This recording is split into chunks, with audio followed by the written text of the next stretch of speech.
오늘 본문은 요한복음 1장 11절에서 13절, 제목은 하나님께로부터 난 자들이라는 말씀으로 함께 은혜 받겠습니다. 우리가 매년 12월을 맞이하면 전 세계적으로 성탄절을 맞이하면서 사람들의 마음이 어떤 면으로 관심을 갖고 분주한가 우리가 생각해 보게 됩니다. 많은 사람들이 선물을 준비하고 성탄 카드를 보내고 성탄 추리를 하고 성탄 파티를 합니다. 또 때로는 성탄 캐롤을 듣기도 하고 연주하기도 합니다. 그래서인지 사람들은 예수를 믿지 않지만 12월이 되면 성탄 분위기 속에서 그들 마음도 흥겨워지는 것 같습니다.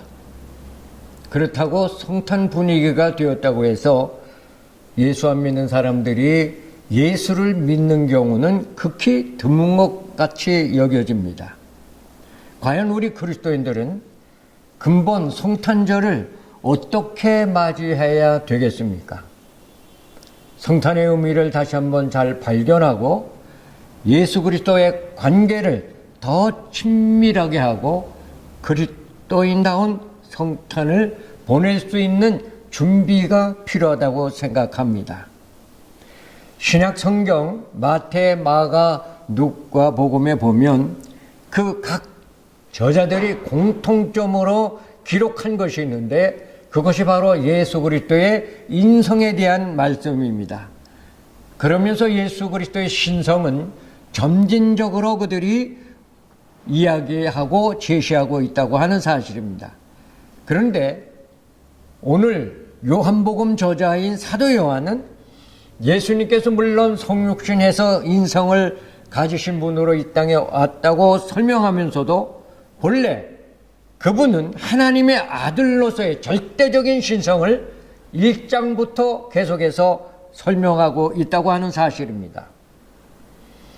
요한복음 20장 31절에 보면 오직 이것을 기록함은 너희로 예수께서 하나님의 아들 그리스도이심을 믿게 하려 하며 또 너희로 믿고 그 이름을 힘입어 영생을 얻게 하려 하심이라. 이렇게 기록한 목적이 바로 요한 사도가 요한복음 기록 목적으로 기록한 것인데 바로 여기서 예수님의 신성에 대해서 강조하고 있다고 하는 사실입니다. 자, 12월을 우리가 맞이하면서 우리 예수님 믿는 사람들은 예수님이 누구냐? 하나님의 아들인 신성에 대해서 분명하게 철저하게 우리가 신앙 고백을 하면서 그 신앙 터전 위에 우리가 성탄절을 맞이하는 것이 진정한 그리스도인의 삶이 아닐까 생각해 봅니다. 11절을 보면 자기 땅에 오매 자기 백성에 영접지 아니하였으나, 자, 여기 예수님께서 이 세상에 오셨는데 자기 땅에 오셨다고 이렇게 설명하고 있습니다. 이 말은 무슨 말이겠습니까? 예수님은 육신의 혈통적으로 이스라엘 땅에 탄생하셨다는 겁니다. 그러니까 이스라엘 백성과 똑같은 혈통으로서 자기 땅에 오셨다 그 얘기를 하는 것입니다. 그런데 이 땅은 성경에 보면 거룩한 땅이요 성지라고 기록하고 있는 것입니다. 왜냐하면 인류를 구원하기 위해서 특별히 선택된 땅이기 때문이라고 성경은 말씀하고 있습니다. 그런데 이상한 것은 자기 땅에 오신 예수 그리스도를 자기 백성이 영접지 아니하였다 그렇게 설명하고 있습니다. 자, 여기 자기 백성은 누구일까요? 같은 혈통인 구약의 선민인 이스라엘 백성을 의미하는 것입니다. 그런데 그 이스라엘 백성들이 구속사의 주인공 되시는 예수 그리스도를 믿기보다는 도리어 예수 그리스도를 배척하고 그를 어찜여기고 결국은 십자가에 못 박아 죽여버렸습니다. 이사야는 이렇게 설명합니다. 이사야 1장 2절 3절에서 하늘이여 들으라, 땅이여 귀를 기울이라. 여호와께서 말씀하시기를 내가 자식을 양육하였거늘 그들이 나를 거역하였도다. 소는 그 임자를 알고 나귀는 그 주인의 구유를 알건만은 이스라엘은 알지 못하고 나의 백성은 깨닫지 못하는도다 하였다라고 그렇게 말씀합니다. 자, 이스라엘 백성들이 자기 땅에 오신 메시아, 구속자의 주인공인 예수 그리스도를 영적으로 알지 못하고 무지해서 결국은 예수를 죽이는, 예수를 배척해버리는, 예수를 거역하는, 그래서 하나님의 선택된 신분의 특권을 버리는 그러한 결과를 나타나게 되었다고 하는 사실입니다. 그러면서 사도 요한은 12절로 넘어가서 이렇게 말합니다. 영접하는 자. 자, 자기 땅에 오신 예수를 영접하는 자. 그럼 여기 영접하는 자라고 하는 것은 누구일까요? 예수님을 영접하는 자는 예수님을 자신의 구주로 받아들인다고 하는 것을 의미하는 뜻입니다. 자, 여기 누구든지 예수를 받아들이는 사람은 어떤 자격이 있다고 생각하지 않습니다. 여기에는 빈부귀천도 없습니다. 여기에는 인종차별도 없습니다. 여기에는 어떤 신분적인 차이도 없습니다. 누구든지 예수를 영접하는 사람은 혈통에 전혀 관계가 없이 예수를 나의 구주로 받아들이면 된다고 하는 것입니다. 과연 여러분, 우리는 예수님을 영접한 그리스도인일까요? 과연 우리는 예수를 받아들인 사람으로서 성탄을 맞이하고 있습니까? 어떻게 보면 우리는 수없이 되뇌었던 우리들의 신앙 고백 아닐까요? 나 같은 죄인을 구속하시러 이 세상에 오신 예수님 찬양합니다. 그렇게 우리는 고백하면서도 사실은 입술의 고백은 성경적인 것 같은데 우리들의 삶의 모습은 전혀 그와 같지 않는 삶이 오늘 우리의 현실이 아닌가 생각하고 있습니다. 그렇기 때문에 오늘 영접한 자, 예수를 마음으로 받아들인 자는 과연 어떻게 우리가 성탄절을 맞이하고 하나님 앞에 영광을 돌릴 수 있을까 깊이 한번 생각해 보고자 하는 것입니다. 그러면서 계속해서 이렇게 기록합니다. 곧 그 이름을 믿는 자들에게는 하나님의 자녀가 되는 권세를 주셨다고 합니다.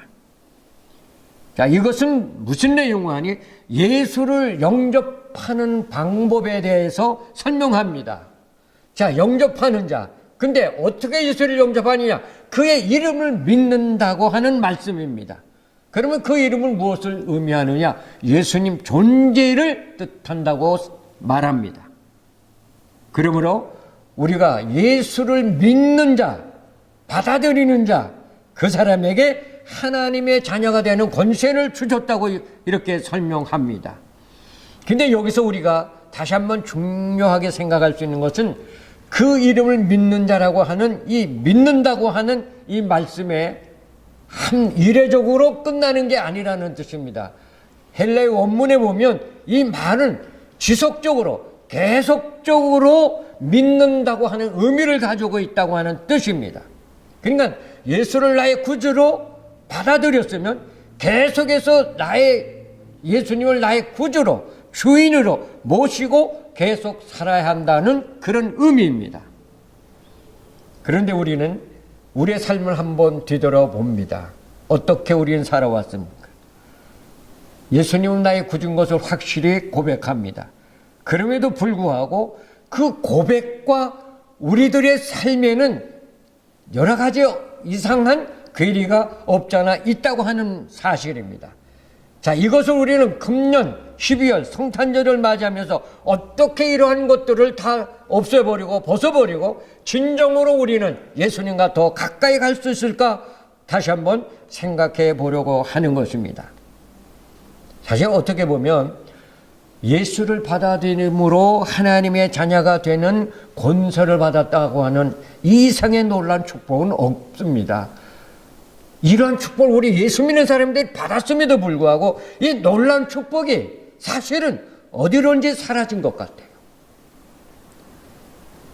우리 예수 믿는 사람들이 정말 예수 믿었다고 하는 이 신분의 변화 때문에 할렐루야 감사 찬양하고 정말 주님의 뜻대로 우리가 살아가려고 그렇게 노력하는 분들이 없잖아 계시겠습니다만은 많은 그리스도인들이 그렇지 못하다고 하는 현실을 우리가 맞이하고 있습니다. 어떻게 보면 예수를 믿음으로 예수를 받아들임으로 하나님의 자녀가 되는 권리를 받았는데 황금 만능주의 시대에 사는 우리 그리스도인들이 그 예수님 믿음으로 하나님의 자녀된 권리를 특권을 누리는 것보다도 그 돈이라고 하는 황금에 더 눌려서 황금이 더 큰 축복이 아닌가 그렇게 생각하는 신앙의 면이 없잖아 있다고 하는 사실을 우리는 다시 한번 솔직히 고백하고 이제 우리의 이런 착각된 신앙을 다시 한번 새롭게 다지기 위해서 하나님의 자녀가 된 특권의 축복을 놓치지 말고 다시 회복해서 하나님 자녀답게 살아갈 수 있는 놀라운 은총이 함께 하시기를 믿습니다. 그러면서 13절에 이렇게 말합니다. 이는 혈통으로나 육종으로나 사람의 뜻으로 나지 아니하고 오직 하나님께로부터 난 자들이니라. 이 구절에서는 하나님의 자녀가 되는 방법을 설명하고 있습니다. 그 방법은 다른 게 아니라 하나님께로부터 났다는 겁니다. 그러니까 하나님의 자녀가 되는 것은 어떤 육신적인 혈통의 관계가 아니라 이스라엘 백성들은 자신들이 아브라함의 혈통이기 때문에 자동적으로 하나님의 자녀가 됐다고 이렇게 설명할런지 모르지만 오늘 본문에는 그렇게 말씀하지 않습니다. 하나님의 자녀가 되는 방법은 하나님께로부터 나는 자인데 이것은 바로 예수를 믿는 자라 그 뜻입니다. 그러므로 우리는 하나님께로부터 난 영적인 특별한 신분의 역사를 가진 사람으로서 어떻게 예수 그리스도와 더불어 함께하는 성탄절이 되겠느냐 하는 말입니다. 사도 바울은 이 신분의 놀라운 축복을 새로운 피조물이라고 고린도 후서 5장 17절에 말씀하고 있습니다. 자, 우리가 육체적으로는 뭐 그렇게 달라진 것 없지만 우리의 마음과 우리의 신분과 우리의 영적인 이 신분은 새로운 피조물로서의 삶을 감당해야 된다고 하는 사실입니다. 이것이 바로 하나님의 친자식이라고 하는 뜻입니다. 그래서 하나님께로 난 자라고 그렇게 설명하고 있습니다. 자, 여러분, 우리 예수 믿는 사람들은 정말 믿음의 부자가 되고 하나님이 나의 아버지가 되시고 예수님이 나의 인생의 구속의 주인이 되신다고 확실히 믿는다 그러면 이 세상에서 우리가 조금 못 살아도 돈이 좀 없어도 내 신분이 다른 사람보다 우월하지 못해도 우리는 그것 때문에 실망하거나 위축되는 삶을 살아서는 안 된다고 하는 사실이죠. 근데 사실 우리가 세상을 살아갈 때 보니까 우리가 세상 것 때문에 얼마나 많이 실망하고 얼마나 많이 절망하고 얼마나 많이 시리에 빠져 있습니까? 물론 인간이기 때문에 그렇게 생각할 수 있기도 하다고 생각하지만 하나님의 친자녀라고 내가 확신하면 하나님은 정말 나의 아버지라고 믿으면 하나님의 기업을 받을 자로서 우리는 그런 것을 좀 초월하고 나갈 수 있는 신앙이 되어야 되지 않나 그렇게 생각해 보는 것입니다. 베드로는 우리에게 이런 말씀을 합니다. 베드로전서 1장 3절 4절에서 우리 주 예수 그리스도의 아버지 하나님을 찬송하리로다. 그의 많으신 공륜대로 예수 그리스도를 죽은 자 가운데서 부활하게 하심으로 말미암아 우리를 거듭나게 하사 산 소망이 있게 하시며 썩지 않고 더럽지 않고 쇠하지 아니한 유업을 있게 하시나니 곧 너희를 위하여 하늘에 간직하신 것이니라. 자, 이 말씀이 하나님으로부터 난 거듭난 영적인 신분을 가진 하나님의 친자식에 대한 산 소망의 역사를 베드로는 우리에게 설명해 주고 있습니다. 여기에 하늘에 간직한 영원한 기업을 우리에게 설명하고 있습니다. 자, 이 기업을 우리가 가졌으니 우리도 좀 당당하게 예수 믿는 사람답게 예수 믿는 사람으로 부자로서 믿음의 부자로서 우리가 당당하게 이 현실을 살아갈 때 안 믿는 사람들이 우리를 볼 때 예수 믿는 사람들은 저렇게 영적인 신분을 통해서 당당하고 뭔가가 참 떳떳하고 보람있게 용감하게 산다 하는 그런 확신과 모습을 보여줘야 되지 않나. 저는 이것이 12월 성탄절을 맞이하면서 우리 성도들이 가져야 될 신앙의 거룩한 모습이라고 생각해 보고 있습니다. 이제 12월을 맞이해서 우리도 세상적인 어떤 흥겨움에 도취되는 것도 있을 수 있겠지만 더 나아가서 예수 그리스도의 오심은 바로 나 같은 죄인을 구속하시고 나 같은 죄인이 예수를 믿음으로 이 땅에 예수를 증거하고 예수님을 더 나타내는 그런 신앙적 아름다운 향기로움이 우리에게 있어야 되는 것이 진정한 성탄이라고 생각할 수가 있습니다.